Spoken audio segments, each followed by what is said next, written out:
Bonjour et bienvenue dans l'émission Bonjour chez vous. Aujourd'hui, nous allons voir comment expérimenter le Saint-Esprit au quotidien dans votre vie de tous les jours. Mardi, on vous a parlé de qui était le Saint-Esprit, on vous a donné soif de le connaître. Eh bien, aujourd'hui, on va voir de manière plus pratico-pratique comment on peut avoir cette relation avec lui au quotidien. Et aujourd'hui, je serai avec Annabelle et notre invité de la semaine, l'évangéliste Jean-Luc Traxel. Bonjour à tous les deux. Bonjour. Bonjour, bonjour. Ça va bien, Jean-Luc? Super. Super. Alors, hier, tu as mis le feu sur le plateau, hein, je pense qu'il faut le dire. Hein. C'était vraiment super. On a eu un très très bon moment. On a parlé de l'incrédulité. Et je le redis, vous pouvez aller écouter l'émission si vous ne l'avez pas écoutée. C'était vraiment très encourageant, très boostant. Et aujourd'hui, donc, on continue un petit peu cette lignée sur le Saint-Esprit qu'on avait commencé mardi. Et on va voir au quotidien comment on peut l'expérimenter. Et Jean-Luc, tu répondras à une question tout à l'heure dans la rubrique Pasteur, j'ai une question. C'est Léa du Cameroun qui a demandé comment reconnaître la voix du Saint-Esprit. Donc, tu pourras nous répondre tout à l'heure. Et pour l'instant, on va commencer cette émission avec toi, Annabelle. Oui, on parle du Saint-Esprit. C'est parti dans la pensée du jour. Comment expérimenter le Saint-Esprit au quotidien? C'est à la fois une question qui donne envie de le vivre, mais ça peut être aussi une grande question qui peut faire peur et où on peut facilement se disqualifier. On se dit, expérimenter le Saint-Esprit au quotidien, ça c'est réservé aux gens très spirituels. Et du coup, on ne se sent pas forcément concerné. Et j'aimerais vous dire que si vous êtes né de nouveau, eh bien nous pouvons, vous et moi, expérimenter le Saint-Esprit au quotidien. Nous pouvons vivre cette relation au quotidien avec lui, une relation qui va se construire, une relation qui va s'intensifier, une relation qui va se fortifier, parce que le Saint-Esprit est une personne. Alors plus nous allons apprendre à le connaître, plus nous allons apprendre à l'aimer, plus nous allons apprendre à savoir ce qui est important pour lui, ce qu'il n'aime pas aussi. Et j'aimerais vous lire ce passage dans 2 Corinthiens 13. Un petit verset qui termine le chapitre. Que la grâce du Seigneur Jésus-Christ, l'amour de Dieu et la communion ou la communication du Saint-Esprit soient avec vous tous. Et c'est un verset qui peut vraiment passer inaperçu. Il termine vraiment le chapitre. Mais cette petite phrase, que la communication du Saint-Esprit soit avec vous. Et c'est une invitation pour vous et moi à vivre cette communication, cette dicommunion ou communication, ce temps où je vais l'écouter, mais je vais aussi lui parler. Alors aujourd'hui, je vais juste vous donner 3 conseils très simples à mettre en pratique pour pouvoir développer votre relation au quotidien avec le Saint-Esprit. La première chose, c'est de pouvoir lui parler tous les jours. Tous les jours, commencez à prendre, je dirais, entre guillemets, prendre de ses nouvelles, parce que peut-être ça fait des années que vous êtes dans la foi, mais vous n'avez pas encore découvert la personne du Saint-Esprit, c'est quelque chose de nouveau, alors vous avez besoin de faire connaissance avec lui. Et comment on va faire connaissance avec le Saint-Esprit? C'est en allant vers lui chaque jour, et chaque jour en lui parlant, en lui demandant, ok Saint-Esprit, qu'est-ce que tu veux faire aujourd'hui? C'est quoi ton plan? Est-ce que tu as quelque chose à me communiquer? Est-ce que tu as quelque chose à me dire? Donc de faire cet exercice tous les jours. La deuxième chose, c'est de pouvoir prendre le temps de l'écouter, parce que quelquefois on est fort pour parler, blablabla, blablabla, voilà, j'ai fini mon petit speech, je raccroche et je m'en vais, mais dans cette communion, il y a cet échange, donc je parle parce que je veux apprendre à connaître le Saint-Esprit, mais quand on apprend à connaître une personne, c'est lorsqu'elle va pouvoir s'exprimer qu'on va apprendre à la connaître réellement. Et donc, c'est de prendre ce temps, de pouvoir l'écouter de différentes façons, et au fur et à mesure de votre relation, ça va grandir. Vous allez commencer à reconnaître les différentes manières dont il veut vous parler. Et le dernier point, c'est de pouvoir lui obéir aussi. Après, on a écouté, c'est formidable, mais qu'est-ce que le Saint-Esprit vous a communiqué? Qu'est-ce qu'il vous a dit? Est-ce qu'il vous a donné une direction? Est-ce qu'il vous a donné une correction? Est-ce qu'il vous a donné un encouragement? C'est de pouvoir prendre en compte ces paroles, de dire Merci Saint-Esprit, tu m'as parlé, tes paroles sont vraies, tes paroles sont vérité, elles sont importantes et je veux les valoriser. Et tout comme dans une relation, lorsqu'on a quelqu'un auprès de nous qui est bienveillant, qui nous aime et qui nous donne des conseils, on va vers lui, on lui demande des conseils, on demande toutes sortes de choses et puis qu'on n'en fait qu'à notre tête, qu'on n'écoute pas, bien cette personne peut se retirer tranquillement de la relation parce qu'il se dit elle n'est pas intéressée par ce que je suis en train de dire. Et c'est pour ça, si vous valorisez cette relation avec le Saint-Esprit, si vous voulez l'expérimenter chaque jour, c'est de pouvoir lui parler tous les jours, de pouvoir l'écouter, mais aussi, très important, ce dernier point, de pouvoir se soumettre à ce qu'il va vous dire. Amen. Magnifique. Merci Annabelle. C'est vrai que c'est une relation. Quand on parle de relation, il y a plusieurs niveaux de relation. Je n'ai pas la même relation avec toi, Annabelle, puisqu'on est des bonnes amies, qu'avec, je ne sais pas, un collègue de travail que je vois juste dans le cadre du travail. Non, je ne balancerai pas de nom, mais tu sais de qui je parle. De toi, Nadine. N'importe quoi. Nadine, si tu nous regardes. On n'a pas le même type de relation avec tout le monde.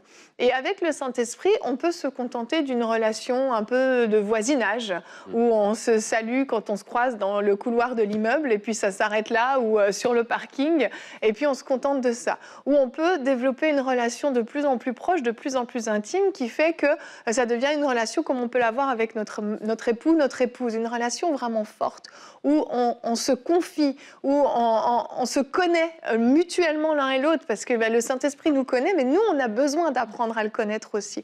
Et on peut développer ce type de relation.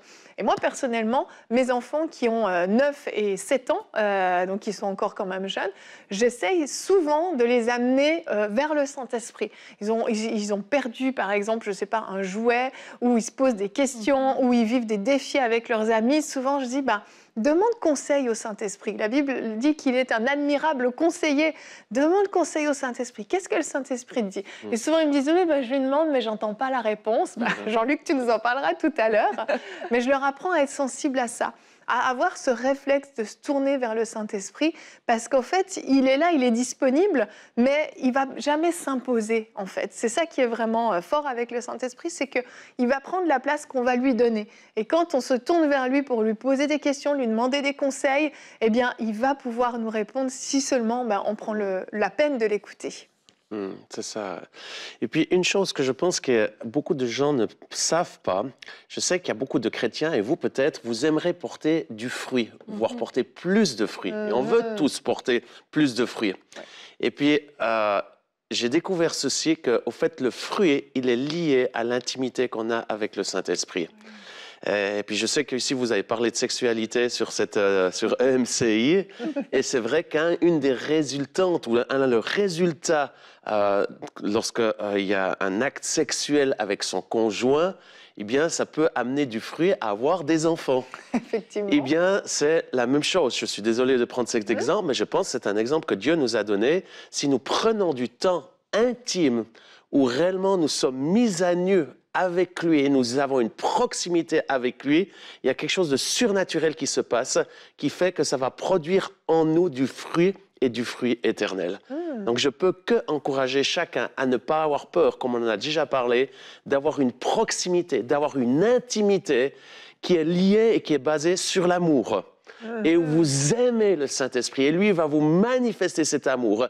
Et dans cet amour, où il y a une proximité et une intimité très forte, il y a quelque chose qui va jaillir hors de votre vie, et vous allez, dans votre ministère, dans votre vie, dans votre famille, avoir du fruit. C'est tellement important ce que tu dis là, et ça me fait penser, avant, hors antenne, dans la loge, on avait une discussion, et tu expliquais comment un jour tu étais dans un endroit et tu avais prévu un message que tu allais prêcher, et là le Saint-Esprit te dit de prêcher quelque chose de complètement différent qui a l'air un peu fou.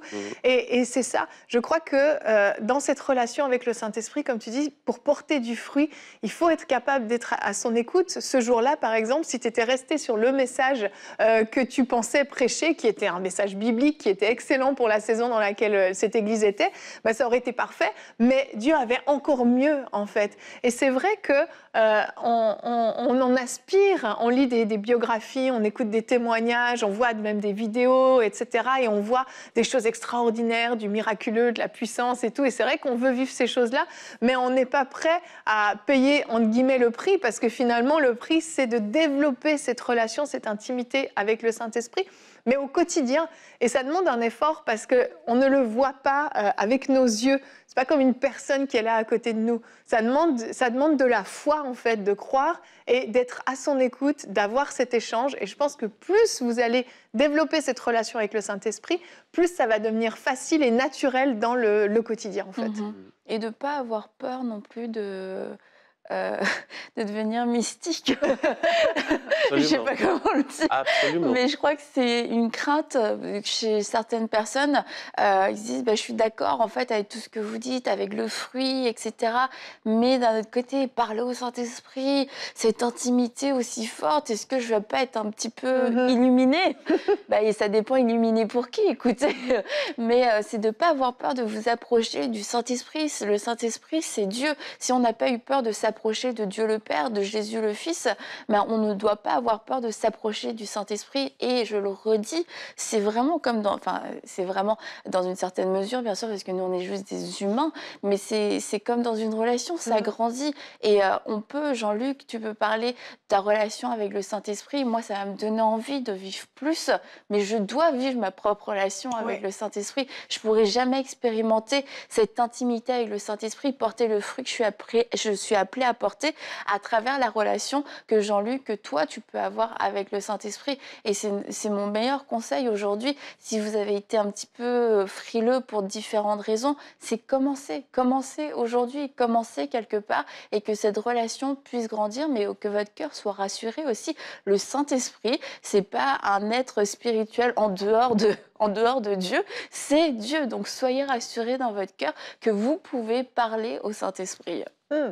Yes. Magnifique. J'aimerais qu'on regarde notre verset du jour aujourd'hui, 2 Samuel au chapitre 23 et au verset 2. Et Samuel, vous allez voir, parle avec assurance. « L'Esprit de l'Éternel parle par moi et sa parole est sur ma langue. » Et en fait, pour avoir autant d'assurance, il faut une intimité, il faut avoir expérimenté déjà des choses. Et en fait, le Saint-Esprit parle au travers de notre bouche parfois.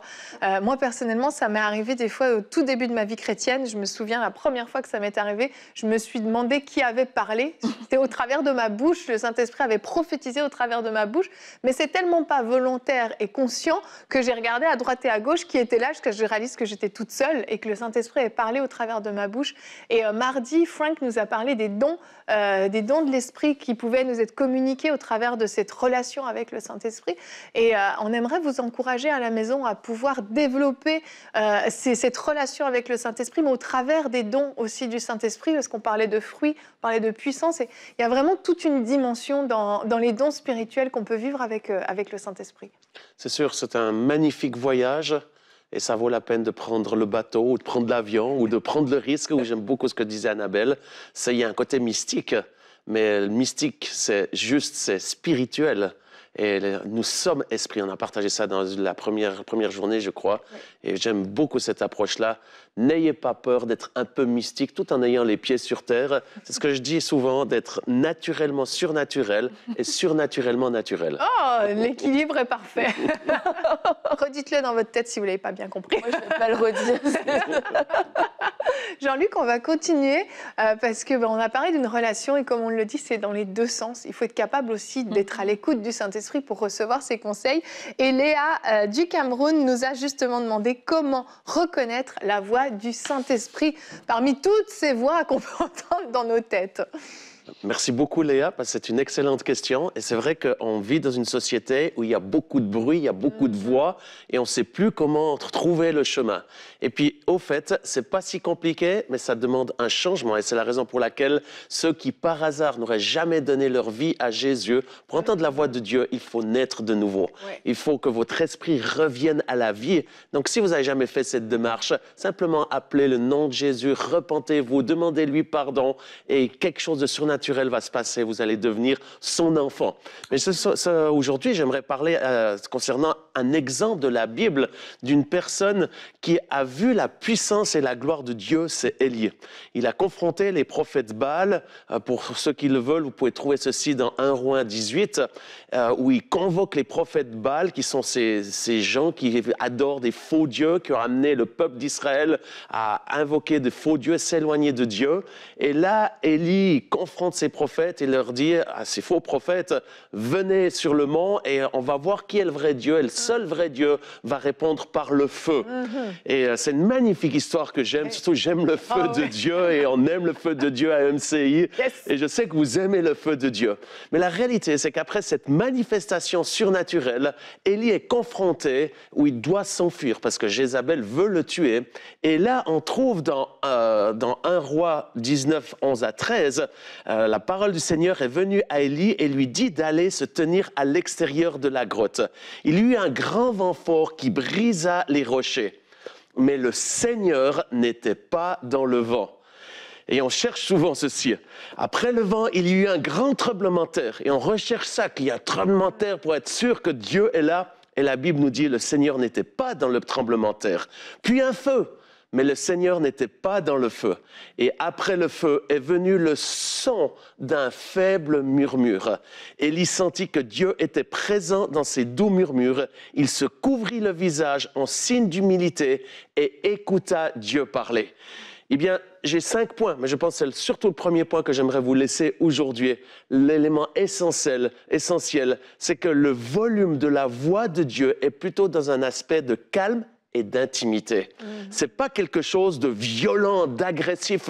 Et d'ailleurs, je vous défie, dans aucun passage, depuis la Genèse jusqu'à l'Apocalypse, j'ai fait des recherches, je n'ai jamais vu Dieu hurler, crier après son peuple pour lui parler.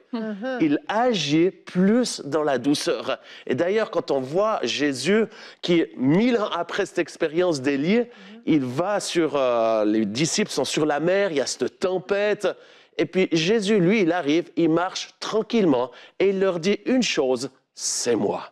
Et c'est ça que j'aimerais vous encourager et c'est vraiment une clé, c'est la voix de Dieu qui est la voix du Saint-Esprit, elle se manifeste dans la douceur, dans le calme. C'est pour ça qu'il faut prendre du temps dans la tranquillité. Personnellement, j'ai la chance d'habiter en Suisse et l'endroit préféré, c'est d'aller à la montagne, où il n'y a pas de bruit. Quand je vais à la montagne suisse, il n'y a rien. On n'entend pas les voitures, il n'y a pas de télévision. On est là juste seul et qui nous permet d'entendre la voix de Dieu dans la tranquillité.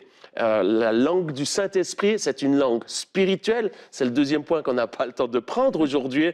Et il est toujours aligné à la parole de Dieu. Le Saint-Esprit n'est jamais en contradiction avec la Bible, la parole écrite.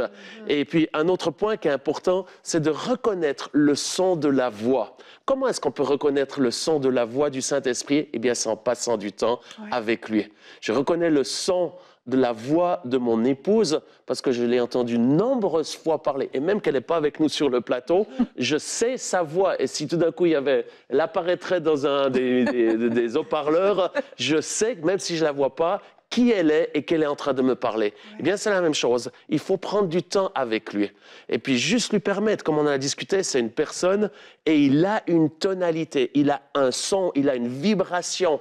Et c'est une vibration du bon berger, qui est rempli d'amour, rempli de paix. Il n'y a pas de peur, il n'y a pas de crainte. Beaucoup de gens, ils pensent, mais Dieu est un Dieu méchant, agressif. Quand il parle, il faut trembler. Non, Dieu est un Dieu d'amour. Et un des signes, c'est si vous entendez une voix et il n'y a pas la paix dedans, la paix, c'est probablement quelque chose qui vient de l'ennemi. Lorsque Dieu parle, c'est quelque chose de paisible, c'est quelque chose de rassurant, c'est quelque chose qui nous donne la foi, c'est quelque chose qui nous montre le chemin où il y a de la lumière dans sa voix. Voilà quelques points ou quelques petits conseils. C'était déjà très très bien. Dernière petite question que je veux te poser, parce que peut-être certains se la posent à la maison. Est-ce que c'est toujours audible quand le Saint-Esprit nous parle? Est-ce qu'on l'entend avec nos oreilles humaines? Non, je pense la plupart du temps, c'est une voix spirituelle. On l'entend avec notre esprit. C'est pour ça que pour pouvoir entendre la voix du Saint-Esprit, il faut que votre esprit soit né de nouveau. Vous soyez né de nouveau pour pouvoir développer ceci. Maintenant, ça se peut que Dieu utilise et va parler d'une voix audible, ce que j'ai eu quelquefois le privilège d'avoir. Mais dans tous les cas, c'est quelque chose de spirituel. Et c'est à travers votre esprit que vous pouvez entendre. Votre esprit a des oreilles. Et si vous lui permettez de développer votre esprit, ou vous permettez que votre esprit se développe au niveau de la vision, vous allez voir les choses du monde spirituel. Si vous permettez à votre esprit de développer des oreilles spirituelles, vous allez pouvoir entendre les choses spirituelles, mais aussi reconnaître la voix du bon berger. Merci Jean-Luc, merci pour cette formidable réponse. Comme toujours, vous connaissez l'adresse. Si vous avez des questions, pasteur, j'ai une question @emcitv.com. Écrivez-nous et votre question sera peut-être sélectionnée. On va continuer. Je vous en ai pas parlé en début d'émission, mais nous avons une rubrique culture et médias aujourd'hui.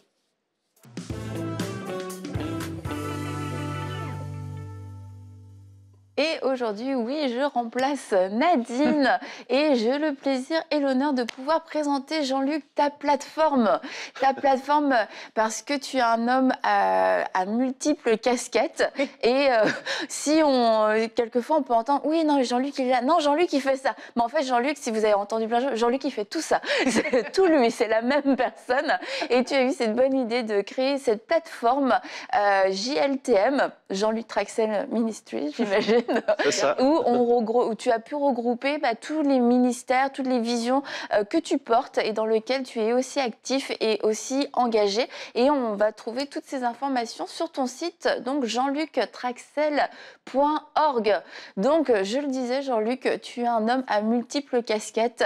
Tu es président de l'AIMG. L'AIMG, je pense qui est quand même assez connu aujourd'hui dans le monde francophone. Depuis combien de temps l'AIMG? 2001.